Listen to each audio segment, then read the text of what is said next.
Next, we've got Collin coming up to speak to us about, what's he calling it? Measurement something. It's called ISP Interconnection and its impact on internet performance. And you can use the clip-on or you could use the podium. It's either way, it's just fine. Clickers on that. I think the alternative to this is prying into other people's business.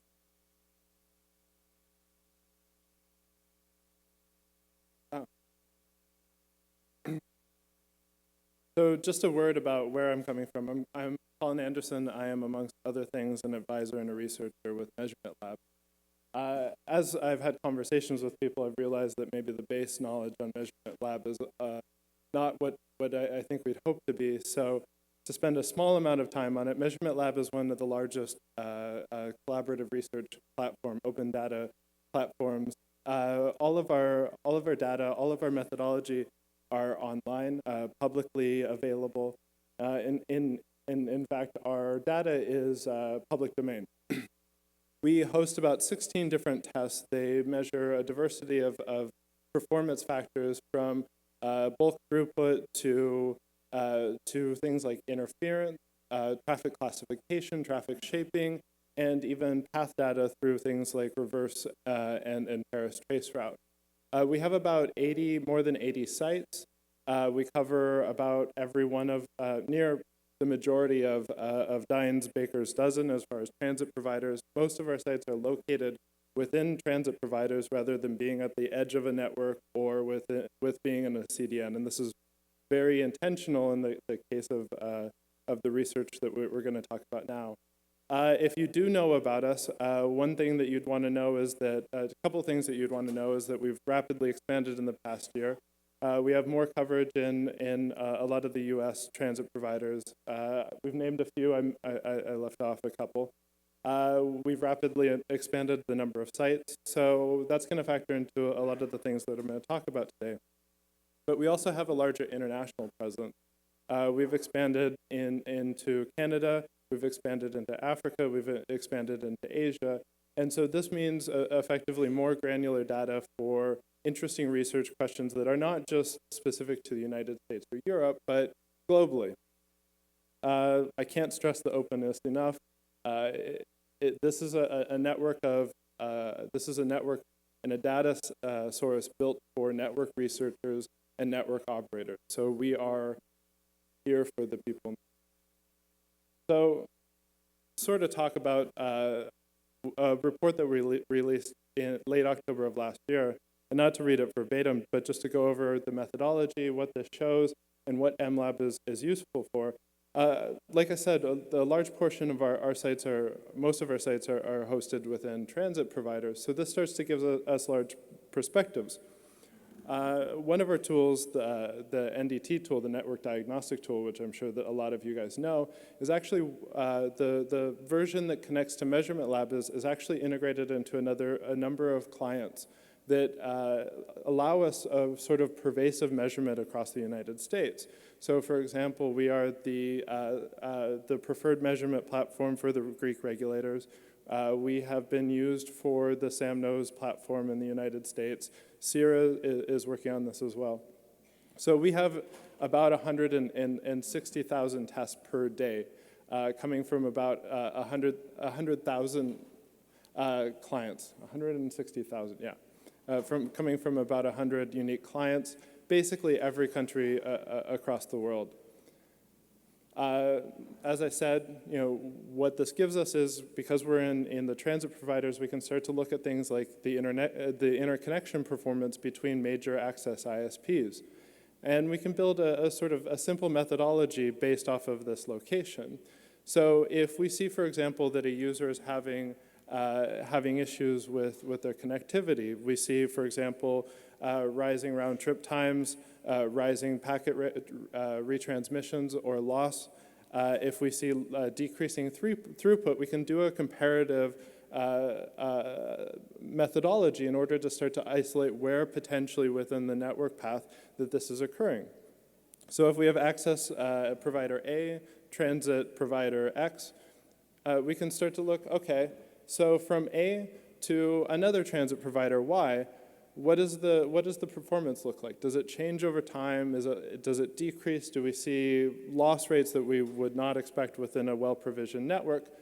If we see that, okay, to this other transit provider that it seems to work fairly well, fairly stably, we can say, okay, then the problem isn't happening in the edge network itself of the access ISP.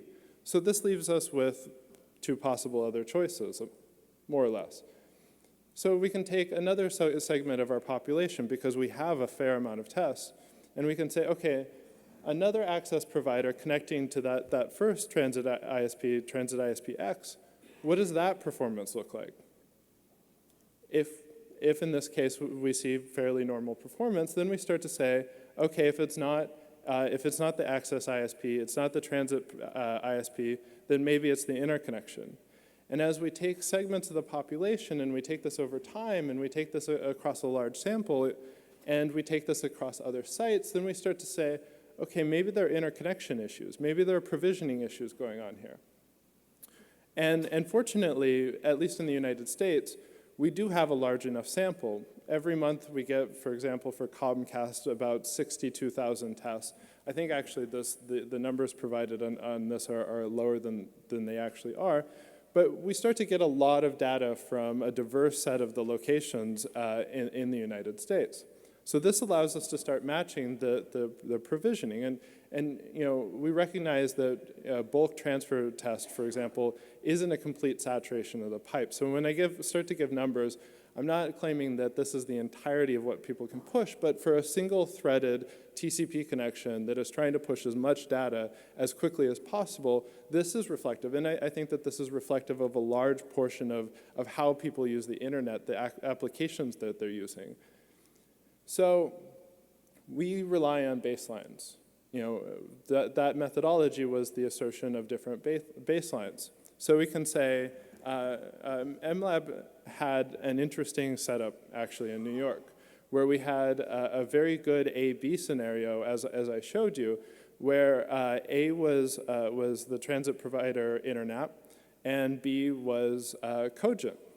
And so, okay, we can say there is an interesting discussion going on in the United States currently in the public policy realm about the provisioning of interconnection and how that can be used in terms of business negotiations and other idiosyncrasies outside the technical realm.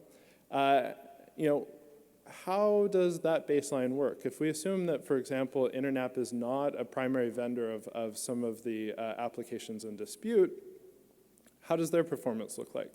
And so in New York, we take the 4 access providers that we had the most amount of data for, which was Time Warner, Comcast, Verizon, and Cablevision. How does that performance look?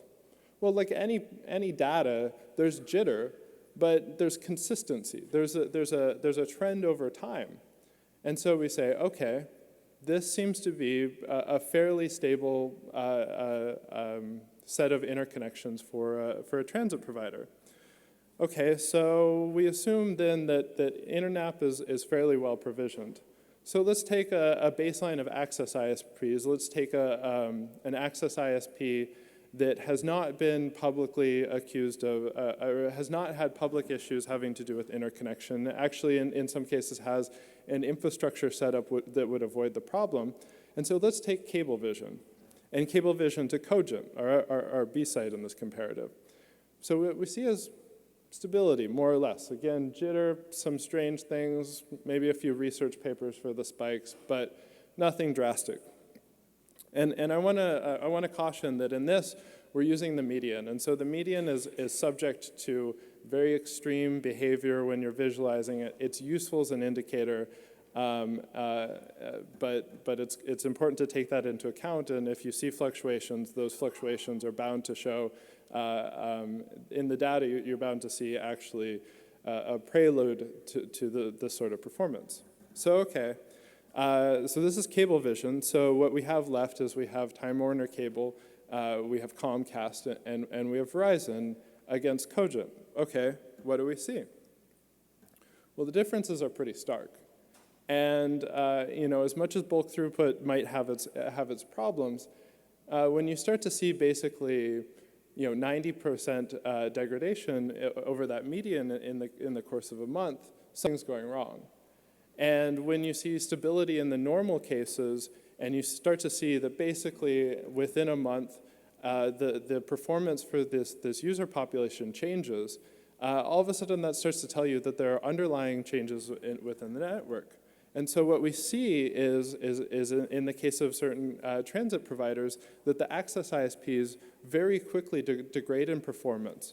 And this is manifest across all of the parameters that one would generally expect. This is a decrease in throughput. This is an increase of loss. This is an increase of round trip time. They manifest differently, but what you see ultimately is a change in the throughput that is drastic. It is not subtle. We are not looking for subtle indicators like 40% change. We are looking at 80% change. And so, okay, this is one site. That might be a failure within a segment of a network that is shared. But what we see, in fact, MLab has about 4 sites at this time located in Cogent. What we see is very quickly across all Cogent sites, we start to see declining performance. They're rapid and they are more or less related. They aren't synchronous, but they are similar in nature. All of the access ISPs starting in spring of 2013 start to experience strong degradation of performance to Cogent in this case. These are AT&T, CenturyLink, Comcast, Time Warner, and Verizon. You might read about these issues in the news. So this is interesting behavior. But one of the things that's a little bit more illustrative is, okay, let's start to bin this within a month, put this within a month and bin it day over day. Well, what we see is exactly what we would expect. Within a well-provisioned network, more or less, you should see stability across time. There isn't a competition over resources. These factors sort of stay consistent. So we assume then when people are starting to compete over a fixed amount of resources that is not high enough to accommodate their user base, that we're going to see behavior like this, which is as people are loading up their over-the-top services when they get home at night, they are all trying to get through the same congested interconnection, and all of a sudden performance goes down for everyone because we share the same interconnection as all of these services. This is not obviously, as you know, it's not going to affect one particular service. It's going to affect everything behind that service. So incidentally, that's what MLab starts to see. So if we take the case that we showed before of interconnections with Cogent, what we see is similarly extreme. We see that in the early morning hours that you start to see median bandwidth or median throughput that vaguely resembles what you would expect out of cable or ADSL or Fios, especially across that median. But then all of a sudden when people start to wake up, this starts to degrade over time. And the lowest point is that 7 o'clock to 11 p.m. Hours that the FCC defines as on-peak hours. And when it gets low, it gets low. In the majority of these cases, it's actually less than half a meg compared to at night when it's in excess of 20 megs a second. So this isn't just download throughput, as I mentioned. You also see rising round trip times. This isn't just Cogent. You actually start to see this writ large across a number of the transit ISPs, and it might not even be connected with any particular service. It's maybe exacerbated by one, but this is something that we see across the landscape. And so, for example, when we take our user sample of EXO across Time Warner, we see the same behavior. We see that during the peak hours, all of a sudden the throughput is drastically different than what it is in off-peak hours. The lower portion, by the way, is our sampling population. So So what's really interesting about off-peak hours too is they start to augur that there are capacity constraints within the network. If you can see this, I think it's seen. The darker is the on-peak hours. The lighter at the top is the off-peak hours. And then the middle is what ends up being the median of the two. And so what we see is this consistently across time, that this sort of behavior that we saw here is repeated month over month. We also start to see towards the summer that all of a sudden there are resolutions within these capacity constraints. So again, not to pick on another, we see the same thing, level 3 in Verizon. In the case of level 3, what's interesting is that this is what we've seen as the most ongoing. We've seen the higher round trip times. We've seen the similar changes in throughput, anywhere from going down to less than what the broadband definition would be. And we also see at some points packet retransmission rates that are around 6%. So fairly high failures within the network. And these are also the median, and so this means that a lot of other people are 50th percentile are having worse performance than anything that I show you up here. Same sort of pattern. Degradation over time, remediation, the peak hours being a really good sense of something happening in the network. I'd also note that what our measurements are possibly showing in this case is a small remediation through possibly adding capacity in the point of interconnection. You see this across time, especially during the spring. We don't really say that it's, we don't make that claim within the paper, but I think that it is a likely hypothesis for why you see brief improvements of performance in the spring of 2013. And this continues. I can pull out some things. I think we'll do more blog posts on this, but just because one application has made different arrangements, we still see these diurnal changes in performance behavior that are experienced by real users and real samples of performance performed by the users. So just to belabor the point, what I want to show is our point is that this is not happening based off of the network of either the access ISP or the transit ISP. We're saying, okay, if there's a failure in New York and there's a failure in Los Angeles, the likelihood that there's a shared infrastructure that is causing this sort of behavior for as long as it is, it's likely not a technical issue. It's likely, a layer 8 or layer 9 problem that is causing technical manifestations. And so, if we bin all of our measurements together, these are put over different blocks of megs per second. But the eyeball test is, in any case, if on this you see more red than more red on the left-hand side, then that means that more measurements are coming in lower tiers. If you see lower on the left-hand side, then there's probably that's a better situation. That's a better and less congested relationship.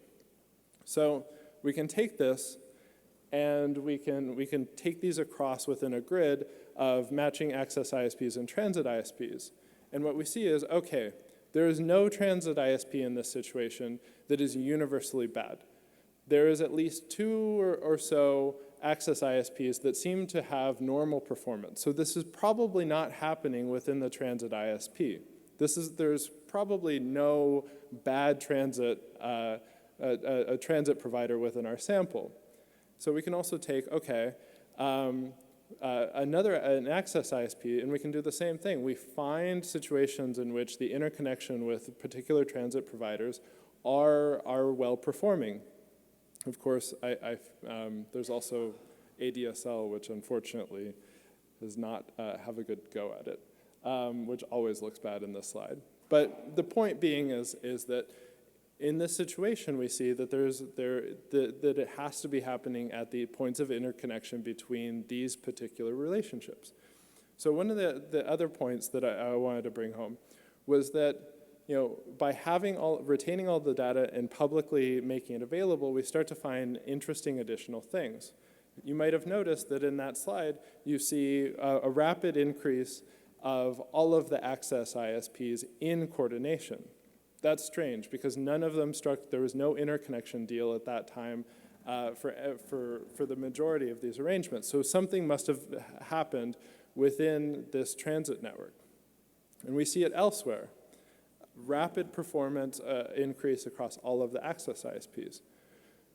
Well, by keeping all the PCAPs, which are again publicly available for anyone who wants it, by keeping all the PCAPs, we see all of a sudden that there is a change in the type of service flag. And so all of a sudden what had happened was that there was a prioritization scheme that was in effect, and by retaining all of this data, we were able to find a prioritization scheme that was not publicly disclosed.